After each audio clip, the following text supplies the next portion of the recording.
Mes bien chers frères, le royaume des cieux est comparable à un homme qui a semé du bon grain dans son champ. Et voilà que autour du bon grain dans le champ, il y a le malin qui vient et qui sème de l'ivraie. Et quand le blé commence à pousser, l'ivraie aussi se laisse voir. Alors on interpelle le Seigneur, veux-tu que nous allions enlever l'ivraie au milieu du blé? Et Jésus dit non, surtout pas, surtout pas. Laissez l'ivraie pousser avec le bon grain. On peut être surpris. Pourquoi Jésus nous dit cela? Pourquoi faut-il laisser l'ivraie pousser avec le bon grain? Et Jésus donnera l'explication de la parabole qui veut montrer justement qu'il y a un combat entre le blé et l'ivraie et que ce combat doit être maintenu jusqu'à la moisson, jusqu'à la fin du monde. Alors on peut penser que le bon grain c'est nous, l'ivraie c'est le voisin. Ah, c'est plus compliqué que cela. Mes chers amis, l'ivraie n'est pas forcément le voisin. L'ivraie est aussi en nous. Nous avons toujours un mélange des deux. Il y a du bon en nous, mais il y a aussi du mauvais. À un moment, nous écoutons le bon Dieu, à un autre moment, nous fermons notre cœur. Et devons mener un combat. Voilà pourquoi il est toujours très dangereux de considérer que le pire ennemi est en dehors de nous-mêmes.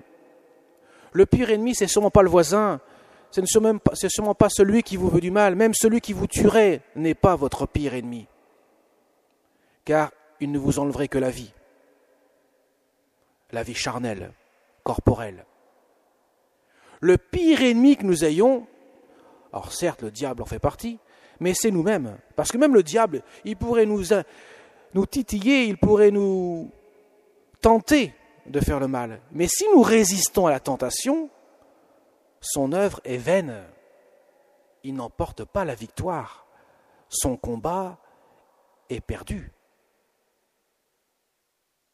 Le seul qui peut nous empêcher d'aller au ciel, ce n'est même pas le diable, c'est nous-mêmes. C'est nous-mêmes qui pouvons dire au Seigneur, stop, je ne veux pas de ta grâce, je la refuse. Le péché contre l'Esprit Saint. Refus obstiné de la miséricorde de Dieu. Le diable est comme un chien enragé qui est tenu en laisse.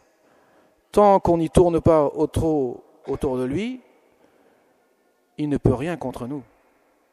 D'autant plus que le blé est fortifié par la grâce que le Seigneur donne, que nous sommes. Nous recevons la grâce de Dieu pour mener le combat. Ce n'est pas un combat que nous menons à main d'homme. Nous ne luttons pas contre les forces des ténèbres par des armes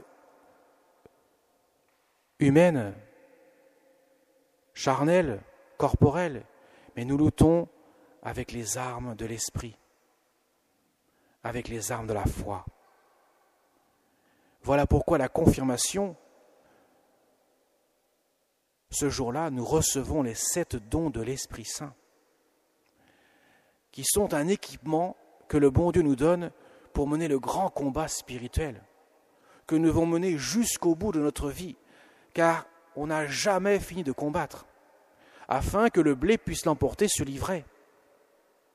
Vous voyez, mes chers amis, et encore, ce n'est pas tant nous qui menons le combat, c'est plutôt nous qui préparons le Seigneur à mener le combat en nous-mêmes. Nous avons seulement à mettre à disposition notre cœur pour que Dieu puisse vaincre en nous les ténèbres. Et il faut pour cela, effectivement, les dons de l'Esprit Saint. Nous avons besoin de la grâce de Dieu pour mener ce combat. Parce que c'est Dieu lui-même qui mène le combat en nous. Mais il ne peut le faire que dans la mesure où nous lui ouvrons toutes les portes nécessaires pour qu'il le fasse. Et voilà pourquoi il est nécessaire de cultiver en nous la vertu de l'humilité. Ouvrons notre cœur au bon Dieu, à Jésus. Si nous n'ouvrons pas notre cœur, le combat est perdu d'avance. Nous serons terrassés, l'ivraie l'emportera sur le blé. La sainteté est donc un combat spirituel. que le Seigneur se charge de mener pour nous-mêmes. Il a vaincu le démon, la mort, conséquence du péché, et bien sûr le péché, sur la croix. Cependant, comme nous sommes créés à son image, à sa ressemblance, nous avons besoin de nous laisser façonner par la grâce de Dieu, afin que nous puissions produire le fruit de la récolte. Et cela demande un combat. Nous devons dire oui à Dieu pour que Dieu puisse enlever toute résistance en nous. Parce que le royaume de Dieu ne peut souffrir la violence du mal. Le royaume de Dieu est un royaume d'amour qui demande nécessairement une ouverture de cœur totale pour que Dieu puisse y demeurer, dans ce cœur, l'habiter. C'est cela le royaume de Dieu. Ce n'est pas autre chose. Et la vie éternelle découle nécessairement de la grâce sanctifiante, cette grâce qui habite notre cœur, de telle sorte que nous pouvons dire, comme saint Paul, « Ce n'est plus moi qui vis, c'est le Christ qui vit en moi. » Alors mes chers amis, ne soyons pas surpris qu'il faut laisser donc l'ivraie pousser avec le blé. Parce que sans l'ivraie, le blé ne prendrait pas toutes les forces nécessaires pour pouvoir produire, donner tout son fruit. Il se reposerait un peu trop sur ses lauriers. Le combat qu'il y a avec l'ivraie permet de le pousser à monter plus haut et de le fortifier. Eh bien, Jésus veut que par le combat spirituel que nous menons, nous puissions nous abandonner davantage à sa grâce. Si nous ne le faisons pas, il ne pourra pas prendre les commandes et ainsi vaincre en nous le mal. Voilà pourquoi il est important que nous puissions découvrir que nous ne sommes rien sans Dieu, que nous ne pouvons rien faire sans Dieu. Jésus l'a dit, sans moi, vous ne pouvez rien faire. Tant que nous sommes sûrs de nous-mêmes, nous n'avons pas en nous la vision qu'il faut nous remettre entre les mains de Dieu. Et à ce moment-là, nous mourrions sur pied. Sans la grâce de Dieu, nous ne pourrions pas avancer.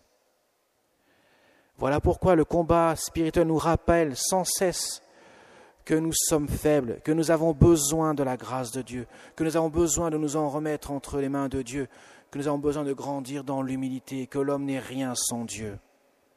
Et cela est favorisé effectivement par le combat, par la résistance qui est en nous du mal, par les tentations, qui ne sont pas voulues en tant que telles par Dieu, mais que Dieu se sert pour nous aider à grandir dans son amour. Mes chers amis, la vie sur la terre est donc une vie de combat. Une vie où nous devons sans cesse cultiver en nous les vertus pour que nous puissions laisser Dieu agir en nous. Nous avons pour cela des modèles, les saints, et bien sûr, celle qui les surplombe toutes, la Sainte Vierge Marie, notre Mère du ciel. Elle est là pour nous donner son Fils bien-aimé. Elle est là pour nous engendrer en nous son Fils bien-aimé. Parce que la Sainte Vierge Marie, elle est celle qui nous permet de nous laisser éduquer par elle pour que nous puissions nous laisser façonner par le cœur de Dieu. Il y a une sorte d'habitude, de coutumance qu'il doit y avoir entre le cœur de l'homme et le cœur de Dieu. Et pour que le cœur de l'homme ne rejette pas le cœur de Dieu, il faut que le cœur de l'homme soit éduqué, comme un enfant est éduqué par sa maman. Si l'enfant n'est pas éduqué, il ne pourra pas recevoir ce qu'on pourra lui donner. Voilà pourquoi nous avons besoin de demander sans cesse à la Vierge Marie, par la prière, comme elle le demande tant dans ses apparitions à Fatima, pour que nous puissions nous laisser éduquer par elle, que nous puissions contempler dans son cœur les mystères de la vie du Christ, que Dieu puisse ainsi vivre et reposer en nous. Amen.